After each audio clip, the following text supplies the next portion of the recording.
Selamat sore, Sotihotu, Namo Buddhaya. Salam sejahtera untuk kita semua.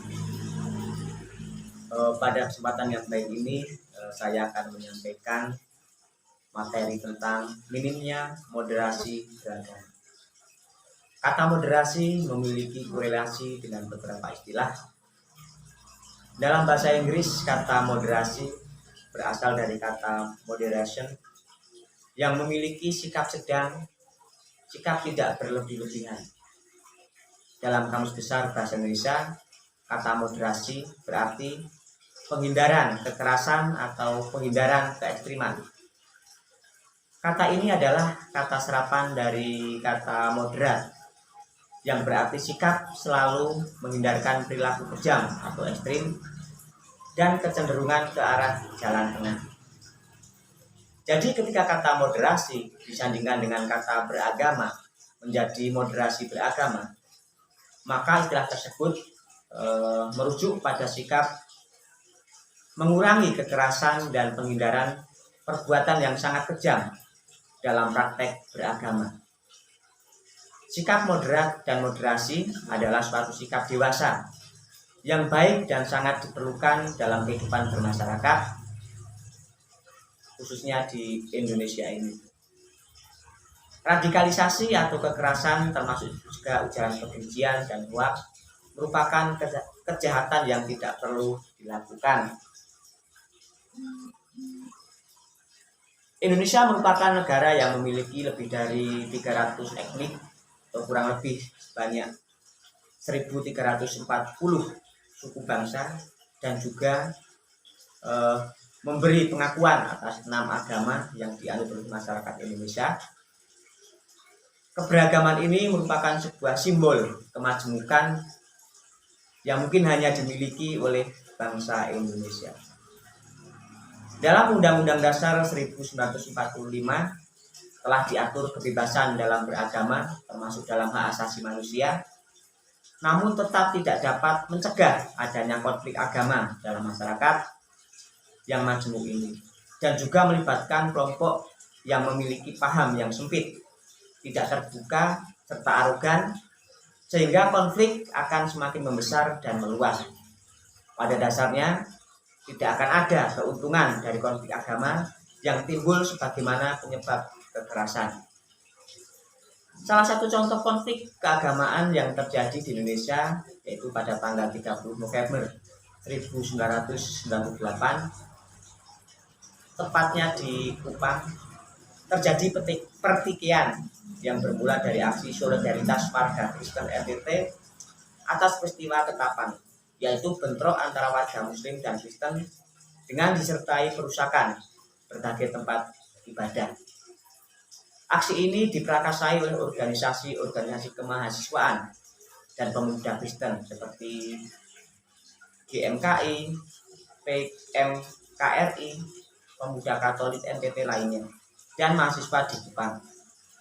Masalah yang berawal dari isu pembakaran gereja memancing massa bergerak menuju masjid dan perkampungan Muslim Kelurahan Bonipoi dan Solo. Setelah sebelumnya melakukan perusakan masjid di kampung Amuk Massa pada tanggal 30 November tersebut mengakibatkan sedikitnya 11 masjid dan 1 musola dan beberapa rumah serta pertokoan milik warga rusak berat, sehingga aktivitas juga tidak berjalan dengan lancar. Peristiwa tersebut dapat berlanjut pada tanggal 30 November itu saja. Namun 2 hari setelahnya, yaitu hari tanggal 1 dan 2 Desember 1998, kerusuhan masih terjadi dan mengakibatkan beberapa kerusakan. Terdapat beberapa akibat dari konflik keagamaan. Salah satunya adalah terputusnya tali silaturahmi antar pihak yang berkonflik, bercerai-berainya persatuan dan kesatuan dalam berbangsa, ujaran kebencian akan semakin merajalela, timbulnya kerusuhan dan bentrokan, timbulnya kebencian di antara pihak yang terkait, menimbulkan tindak kriminalitas, munculnya rasa ketakutan dan tidak aman, meluas rasa solidaritas antar umat beragama, lumpuhnya perekonomian dan kehancuran suatu negara. Pencegahan konflik keagamaan dapat berbagai jenis ini harus diantisipasi oleh pemerintah dan berbagai pihak terkait agar tidak berakhir dengan konflik kekerasan. Konflik keagamaan banyak menimbulkan masalah dalam kehidupan. Agama sebagai bagian kebutuhan hidup bergantung pada keyakinan yang dimiliki oleh umat. Oleh karena itu, konflik agama adalah paling berat dampaknya dibandingkan dengan konflik yang lainnya.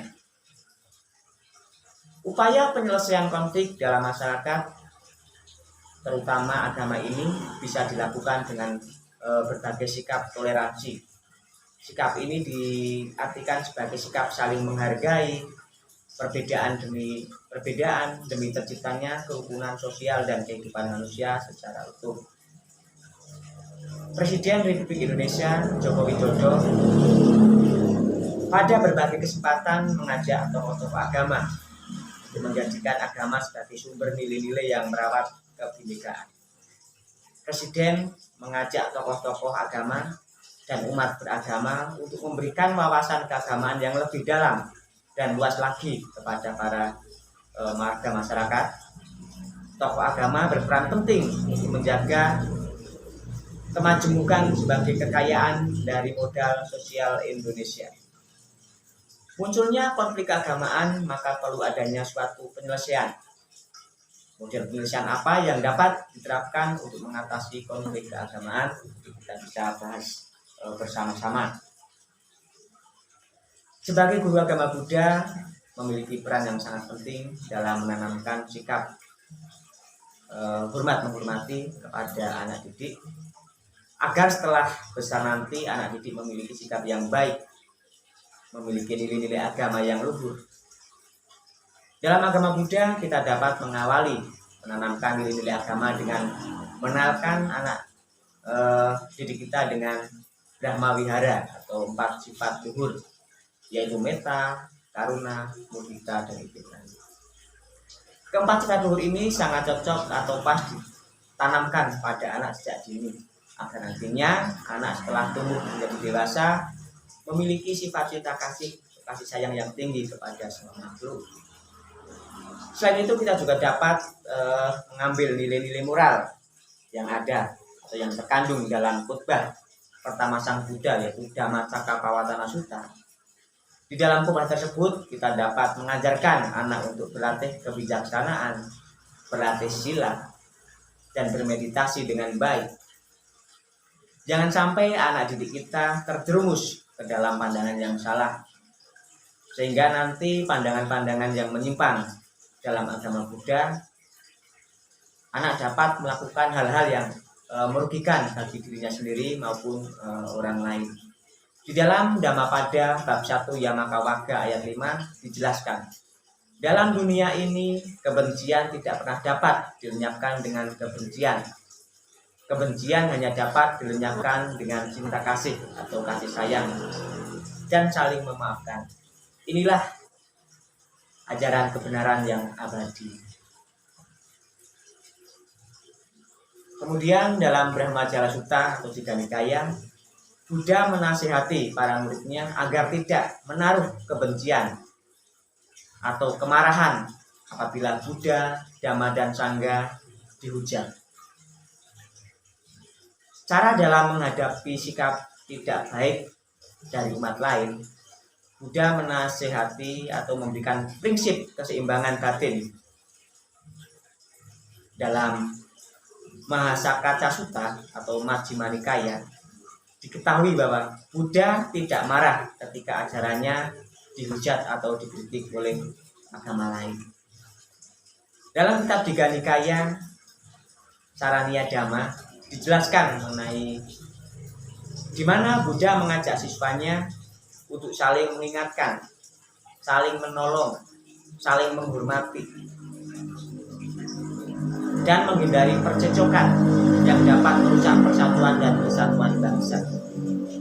Sehingga kita sebagai guru agama Buddha harus sejak dini memberikan contoh dan praktek nyata kepada anak didik kita agar selalu berbuat baik, yaitu menanamkan cinta kasih, memiliki tingkah laku yang baik, mengajak anak untuk bersosial di dalam masyarakat, mengajarkan anak untuk saling tolong menolong, dan sebagainya.